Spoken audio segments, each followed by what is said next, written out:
ये लोग श्राद्ध के लिए बोला करते हैं, रामपाल एंड कंपनी वाले। तो आज हम लोग श्राद्ध के बारे में जानेंगे क्या लिखा है हमारे शास्त्रों में। अथर्ववेद में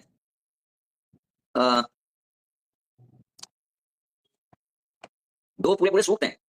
पितृ यज्ञ, पितृ के लिए यज्ञ करना, पितृ के लिए अमुक अमुक चीजें, पितृ के लिए स्तुति करना, तो पूरे सूक्त हैं। अथर्ववेद 18वां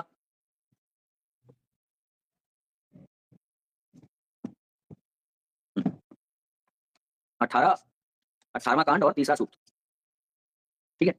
इसका नाम ही है यहाँ से पितृमेध सूक्त, दिख रहा है। तो आज के बाद ये कहना बंद कर देना कि श्राद्ध जो है ना वो नहीं करना चाहिए पितरों का, वो भी मैं भी बताऊंगा। जो पितृ, पहली बात तो ये समझ लीजिए कि पितरों को यहाँ ब्रह्म के रूप में, मोक्ष प्राप्ति के रूप में, मोक्ष विषयक तत्व के रूप में नहीं पूजा जा रहा है। यहाँ पे पितरों की शांति के लिए, पितरों की मुक्ति के लिए, पितरों की चीजों के लिए ब्रह्म की ही पूजा की जा रही है। क्योंकि जितने भी यज्ञ कर्म है उनमें प्रतिष्ठित कौन है? आपके अनुसार, आपकी जो जीजी के है गर्मा गीता की, यज्ञ में प्रतिष्ठित कौन है? सर्वगत परमेश्वर। तो पितरों के निमित्त भी जो पूजन होता है उसका भी जो पर्यवसान होता है वो परमेश्वर की ही पूजा में होता है। तो भगवत गीता में जो एक आ गया कि पितरों को पूजने वाले वो पितृलोक में जाते हैं, वो उसके लिए कहा गया कि पितृ को ही जो स्वतंत्र सत्ता मान ले, नहीं पितृ जो है मुझे सुखी कर देंगे, पितृ जो है मुझे मुक्त कर देंगे, पितृ जो है मुझे स्वर्ग दे देंगे, जो स्वतंत्र सत्ता मान ले पितरों की भगवान से इतर, उसके लिए कहा गया है वो पितृलोक में जाएगा। मगर पितरों के लिए भी पूजन कर रहा है, उसका भी जो यज्ञ का जो वो है अधिष्ठान स्वरूप परमात्मा ही है, तो उसके लिए मना नहीं किया। यदि आप उसके लिए मना करने की बात करोगे तो आपको अपनी गीता का जो अर्थ है उसको छोड़ना पड़ेगा, क्योंकि आप ही कहते हो गीता का वो अर्थ मान्य नहीं है जो वेद विरुद्ध। पितरों के लिए बात वही है, हे मृतात्मा तू इस स्थान से ऊपर स्थित होकर उठ, उत्थान के अनंतर चल, फिर शीघ्रता से चल, फिर अलौकिक अंतरिक्ष में घर बना और उस लोक में पितृ भी, पितरों बहिर्षद अग्निवात्ता आदि पितरों से एक मत होकर सोमपान करके आनंद को प्राप्त हो, पुत्र आदि के किए हुए स्वधा का संपन्न श्राद्धों से आनंद को प्राप्त हो। ठीक है, ये है पितृ पूजा के लिए। क्या है ये? अथर्ववेद 18वां कांड, तीसरा सूक्त और 8वां मंत्र। अब इसके बाद हम देखेंगे 10वें में क्या है। सोम के पात्र पितृ देवता पितर मुझ यजमान को तेज से व्यक्त संयुक्त करें तथा विश्व देवा भी मुझको मधुरता संपन्न दीप्तिप्रद व्रत से संयुक्त करें, सूक्ष्म दृष्टि से देखने के लिए और मुझको अच्छी प्रकार दीर्घ काल तक देखते रहने के लिए, रोग आदि के पार उतारते हुए और वृद्धावस्था तक के लिए भोजन को जीर्ण कराते हुए मुझको वर्धंतु यानी बढ़ावें। ये पितृ पूजा की बात हो रही है। और मैं आप सब लोगों को जो भी यहाँ पर देख रहे हैं उन सबको एक बात याद दिला दूं कि हम लोग जो हमारा जो सनातन धर्म है उसमें पितरों के निमित्त बहुत अधिक महत्व दिया गया है। तो आप जो पितरों के लिए तर्पण किया जाता है, जो घर में जो गाय की रोटी निकाली जाती है, श्वान के लिए रोटी निकाली जाती है, ये सब चीजें करके देखिएगा, आपको तुरंत आपको जो है आपकी चीजें जो है सुनियोजित होती हुई दिखाई देंगी। और ये प्रैक्टिकली मैंने किया है, मैंने देखा है इस चीज को। जो जल देते हैं ना पितरों को, वो करना चाहिए, उससे मतलब काफी बदलाव आते हैं, परिवर्तन होते हैं। अच्छा, 18वां कांड तीसरा सूक्त। अब देखिए यहाँ पर ये कह रहे हैं भूत और पितृ पूजा करोगे तो भूत बनोगे। भाई हम पितृ का ब्रह्म के रूप में पूजन नहीं कर रहे हैं, उनके लिए भगवान की ही पूजा हो रही है, पितरों के लिए, पहली बात। दूसरी बात, अगर तुम ये यहाँ कई बातों को नहीं मानते तो क्या वेद विरोधी हो? तुम्हारी शास्त्र सम्मत भक्ति बाढ़ के चूल्हे में चली गई, कहाँ चली गई? जो तुम चलाते हो शास्त्र, सारे शास्त्र खोल के दिखा दिए तत्व तत्व है, कहाँ चली गई? हेलो, कहाँ चली गई?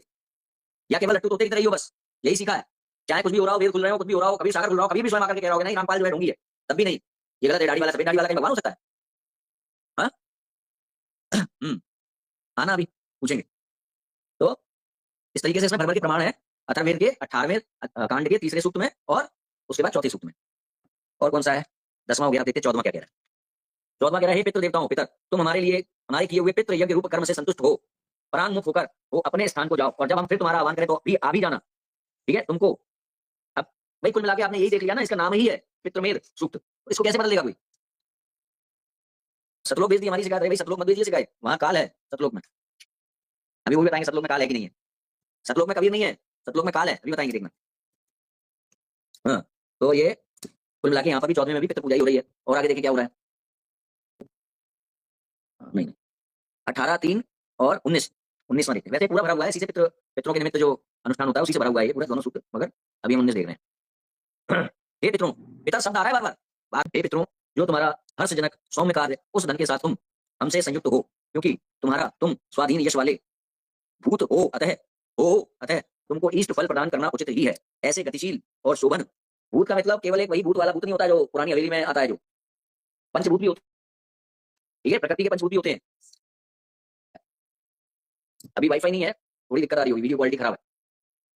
5 मिनट में कुछ ठीक हो जाएगी, तब तक आप लोग काम चला लीजिए। तो भूत का अर्थ केवल वही नहीं होता, सब नहीं होता भूत का अर्थ केवल। भूत उनको भी कहा जाता है जो वो वाले भूत नहीं होते हैं। कौन से वाले?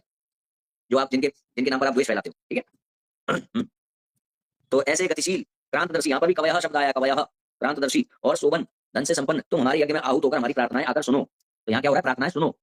ये जो एक बात कहते हैं ना, गरुड़ पुराण को मरने के बाद क्यों सुनाया जा रहा है भाई, ये देख लो, आकर सुनो और गरुड़ पुराण को मरणोपरांत इसलिए भी पढ़ा जाता है कि व्यक्ति केवल उसी को नहीं सुनाया जा रहा क्योंकि उसने अपने जीते जी जब उसके यहाँ किसी और का स्वर्गवास हुआ था या निधन हुआ था तब उसने सुना था।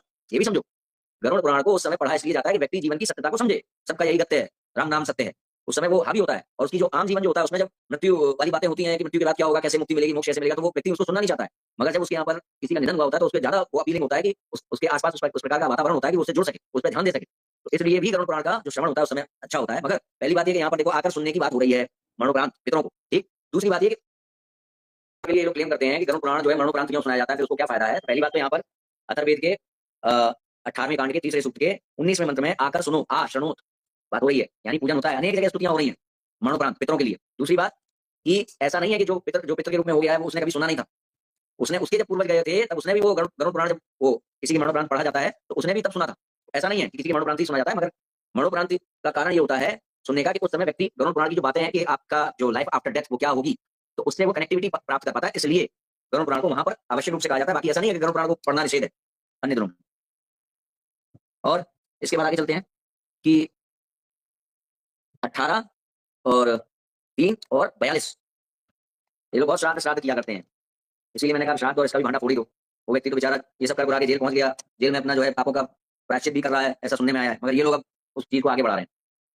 तो क्या है 42 में क्या लिखा है, हे अरुण वर्ण वाली माता उषाओं की गोद में बैठने वाले पितर, तुम हवि देने वाले मरण धर्मी यजमान के लिए धन दो। पितरों से धन मांगा जा रहा है, ठीक है। तुम हमें नामक नरक से बचाने वाले पुत्रों के लिए उस प्रसिद्ध धन दो, ठीक है। बल प्रदान करो। तो पितरों से प्रार्थनाएं की जा रही हैं, मगर स्वतंत्र रूप से पितरों से प्रार्थना नहीं की जा रही है। जैसे कि आप ही की बात अगर मान ली जाए, भाई क्या कहते हैं रामपाल भगवान है, ठीक है, आप ही की बात मान ली, आपने कहा रामपाल भगवान है, तो क्या अपने माता पिता की ओर आदर सम्मान की भावना बंद कर दोगे? आप कहते हो कि परमात्मा की भक्ति करनी, कभी भी भक्ति करनी, मगर फिर भी काल की पूजा करने का ढोंग तो करते हो, ब्रह्मा विष्णु महेश की पूजा करने का ढोंग तो करते हो। अगर उससे ढोंग हटा दिया जाए तो पूजा करते हो, क्यों कर रहे हो भाई उनकी पूजा? गुण तीनों की भक्ति करके तो व्यक्ति गुण बनेगा।